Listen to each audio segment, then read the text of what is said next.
There are changes in the body after age 60 that don't come from medication, but from something very small: the way we breathe when we are in the water.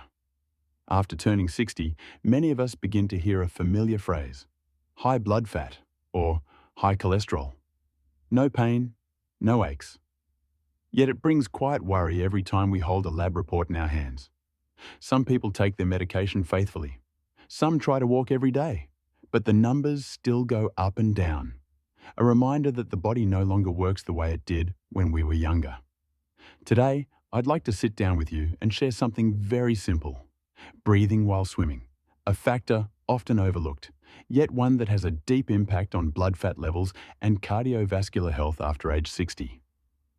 Before we continue, please leave a comment with the number 1 if you or someone close to you has ever been told by a doctor that your blood fat is high. I want to know that I'm not having this conversation alone. Why does high blood fat become an uninvited guest after age 60? 60 is not a frightening number, but it is a milestone. From this point on, the body begins to slow down a little, like a car that has been driven for many years.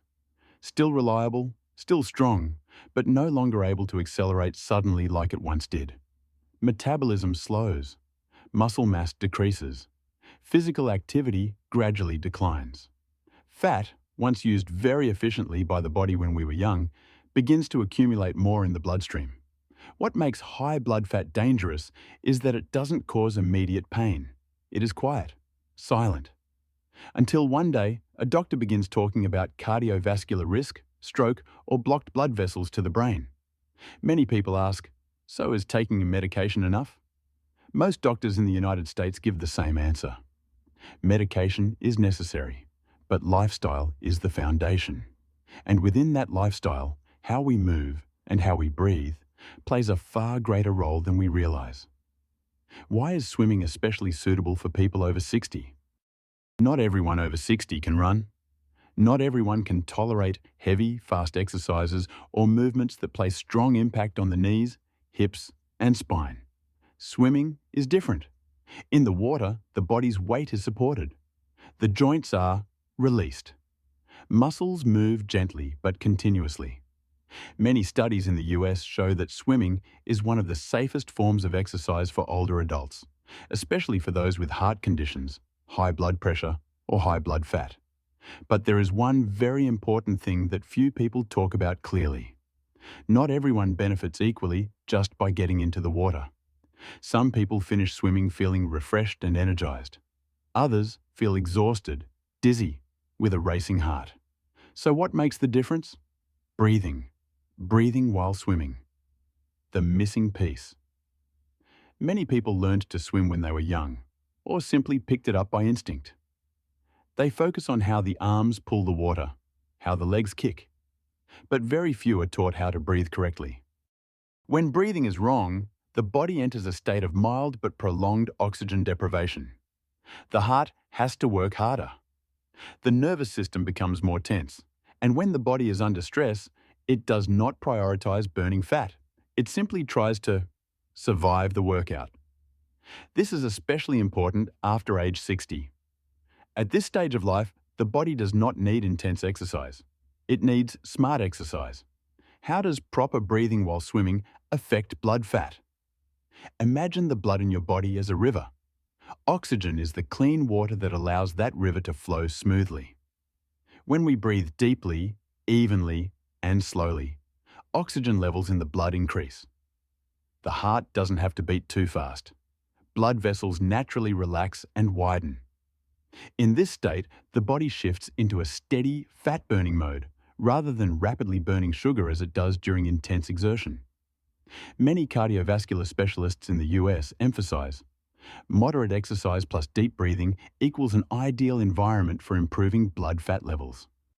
Swimming, when combined with proper breathing, becomes a form of moving meditation, exercising the body while calming the nervous system. The right breathing approach for swimming after age 60. I'm not talking about complicated techniques here. We're not training to compete. We're training to live well. The core principle is very simple. Exhale longer than you inhale. When your face is in the water, exhale slowly through the nose or through both the nose and mouth. Do not hold your breath. When you turn your head to breathe, inhale quickly, gently, without gasping. Many older adults have a habit of holding their breath out of fear of the water. But it's precisely this breath holding that overworks the heart. If it feels difficult, that's okay. You can slow down. You can rest more. No one is grading your speed. Common mistakes that make swimming less beneficial for blood fat. Some people swim very diligently, yet their blood fat numbers don't improve. When we look more closely, we often see things like this. Some people push themselves to swim fast because they're afraid of looking slow. Some lift their head too high to breathe, straining the neck and speeding up the heart. Some swim continuously without listening to their heartbeat. After 60, what matters is not proving that we're still young, but caring for the body like an old, trusted friend. The body doesn't need to be forced. The body needs to be guided. How much swimming is enough to support healthier blood fat? Not every day, not an hour at a time. Just 20 to 30 minutes. 2 to 4 sessions per week, steady breathing. A relaxed state of mind.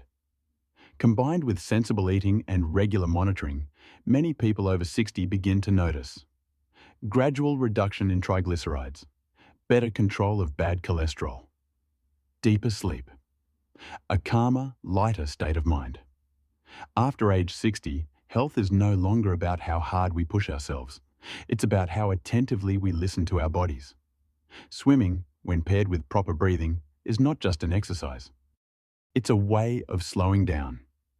A way to help the heart beat more steadily, the blood flow more smoothly, and blood fat levels become more naturally balanced. We can't return to age 30, but we can absolutely live healthy, clear-minded, and peaceful lives at 60, 70, and far beyond. If you found today's sharing helpful, please subscribe to Vital Health Hub so we can continue learning together how to care for our health in a gentle, scientific, and deeply human way. A little each day, but sustainable for the long run.